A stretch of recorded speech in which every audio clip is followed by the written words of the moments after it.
जो वाक्य हम खाली गोटे वाक्य रीडिंग करदेवी से वाक्य तो ऑलरेडी से वाक्य उदाहरण भी दे देते पिंटू भाई तो से वाक्य को खाली मैं पढ़ी दूँ तो आज आम अंतर्जातीय युव दिवस पालन कर तो ये अंतर्जातीय दिवस रे गोटे थीम थाए प्रति वर्ष तो ये वर्ष आम थीम अच्छी डिफरेंट कॉन्टेस्ट कॉमन एस्पिरेशन तो इंग्लिश रे तो जानी पारु कोन तार अर्थ तो ओडिया रे जदि मो देखली क्रिश्चियन मानक पई आर अर्थ कोन रहइबो तो ओडिया रे देखिले विभिन्न परिस्थिति समान आकांक्षा किंबा भिन्न परिप्रेक्षी साधारण अभिलाष तो आ विषय जदि आमे क्रिश्चियन मानक जीवन रे ए थीम को जदि आमे इंक्लूड करिबा तो तार अर्थ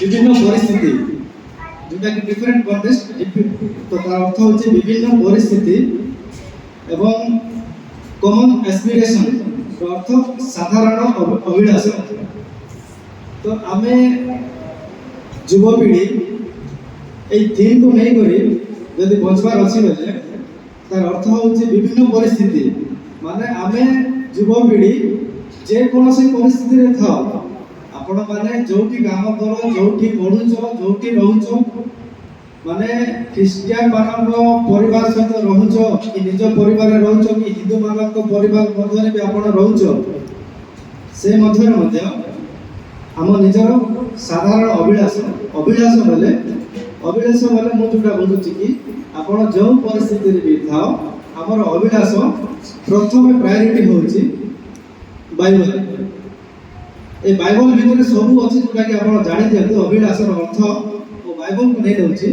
कि बाइबल जब आम सदा सर्वदा प्रथम जो आम बाइबल को जो इम्पोर्टेंट देवा तो बाइबल भितर बहुत गुड़िए वाक्य अच्छी जहाँकि आम पढ़ू एवं आम निजर जीवन में सेटा को जब आम जीवन में नेबू तो आम गोटे बहुत सुंदर धार्मिक जीवन क्रिश्चियन जीवन यापन कर तो से जो नवा जोड़ा कहना चाहू ना तो अर्थ आप बुझी जातु निजे निजे टिके चिंता करतु विभिन्न परिस्थिति रे जे कोन परिस्थिति हेले भी आमे हमर अभिलाष प्रथमे प्रभुंकर वाक्य जोटा कि आजिका डेट रे प्रभुंकर वाक्य आमे पवित्र बाइबल रे ही पाइबा आ पवित्र बाइबल जदि हमको बुझिबा तो हेले हमको चर्च ही आसीबा पड़िबो ए गोटे जगह ही हमर शिक्षार विद्यालय सेटा होची चर्च तो युवपीढ़ी जदि आमे हमर युव समय रे चर्च इम्पोर्टेंट देवार अच्छी से चर्च रे ही जाके आमे वाक्य पढ़ी आमे गोटे धार्मिक जीवन आगामी समय रे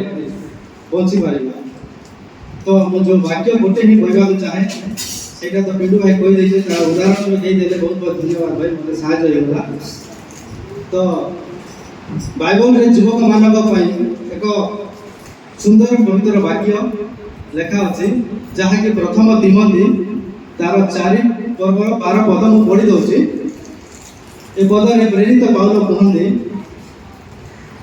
तुमर यौवन अवस्था सकाशे केही तुमको तुच्छ न करू किंतु वाक्य रे आचरण रे प्रेम रे विश्वास रे और पवित्रता रे विश्वासी मानकर आदर्श स्वरूप हो आउ थरे पढ़ी दउछि तुमर यौवन अवस्था सकाशे केही तुमको तुच्छ न करू किंतु वाक्य रे आचरण रे प्रेम रे विश्वास रे और पवित्रता रे विश्वासी मानकर आदर्श स्वरूप हो बहुत सुंदर वाक्य आ वाक्य प्रचार कर दे जदि पिंटू भाई बहुत बहुत धन्यवाद मु खाली गोटे गोटे सूचना देबा को चाहे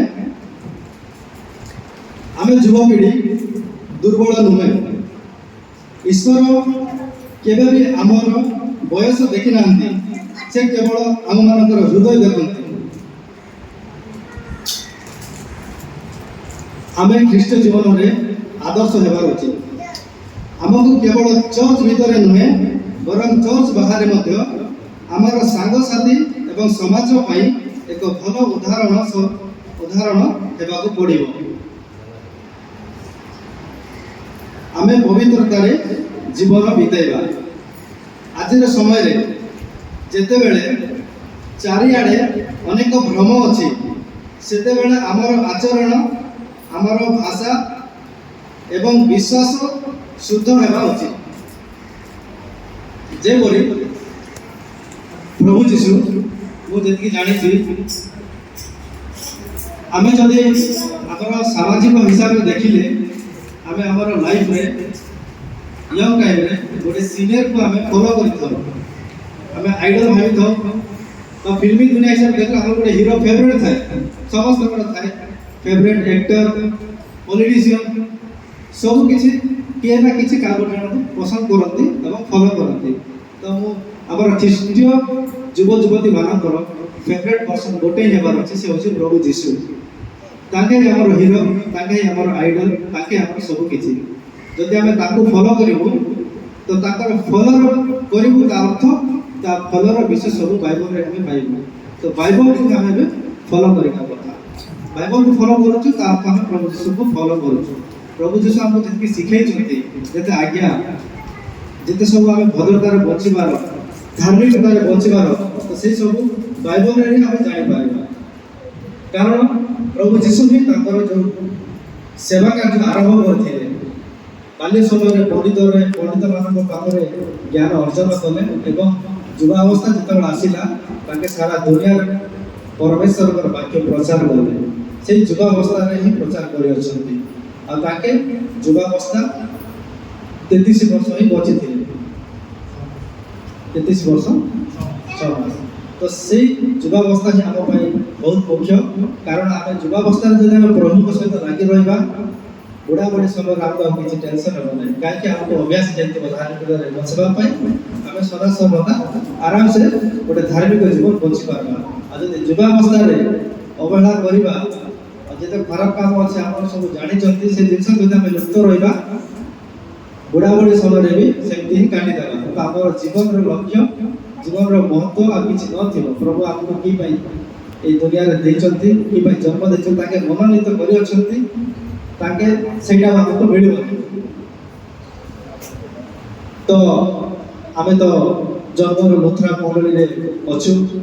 ତ ଲୁଥରାନ ମଣ୍ଡଳୀର ଜନ୍ମଦାତା ଯିଏକି ମିଷ୍ଟର ମାର୍ଟିନ ଲୁଥର, ଯିଏକି ଲୁଥରାନ ମଣ୍ଡଳୀ ଆରମ୍ଭ କରିଥିଲେ 1517 ମସିହାରେ। ତାଙ୍କେ ବହୁତ ପ୍ରୋଟେଷ୍ଟ କରିଥିଲେ ତାଙ୍କ ସମୟରେ ଏବଂ ପ୍ରଭୁକୁ ଜାଣିଥିଲେ, ଈଶ୍ୱରଙ୍କର ପୁତ୍ରକୁ ଜାଣିଥିଲେ ଏବଂ ଆମ ପାଇଁ କେତେ ସୁନ୍ଦର ଲୁଥରାନ ମଣ୍ଡଳୀ ଆରମ୍ଭ କରିଥିଲେ 1517 ମସିହାରେ। ତ ସେହି ସମୟରେ ମଧ୍ୟ ତାଙ୍କେ ବି ଯୁବାବସ୍ଥାରେ ଥିଲେ, ୟଙ୍ଗ ଥିଲେ, 33 ଏଜ୍ ତାଙ୍କୁ ହେଉଥିଲା। ସେହି ସମୟରେ ଏଇ ଲୁଥରାନ ମଣ୍ଡଳୀ ତାଙ୍କେ ଗଢ଼ିଥିଲେ। ତ ସେହି ପ୍ରକାର ଆମେ ଚିନ୍ତା କରିବାର ଅଛି କି ଆମେ ଆମ ଖ୍ରୀଷ୍ଟିଆନ ଜୀବନରେ କେତେ କ'ଣ କରିବାର ଅଛି। ଖରାପ କାମ ଚିନ୍ତାର କଥା ଛାଡ଼ନ୍ତୁ, ଭଲ କାମରେ ଚିନ୍ତା କରନ୍ତୁ। ବାକ୍ୟ, ପବିତ୍ର ବାକ୍ୟ, ବାଇବଲ ଦ୍ୱାରା ହିଁ ଆମେ ଧାର୍ମିକତାରେ ବଞ୍ଚିପାରିବା।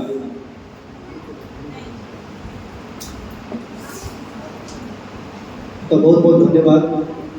ଏତିକି ମୋର କହିବାର ଥିଲା। ବର୍ତ୍ତମାନ ଆମେ ସବୁ ପବିତ୍ର ବାକ୍ୟ ପାଇଁ, କଲ୍ୟାଣ ବାକ୍ୟ ପାଇବା।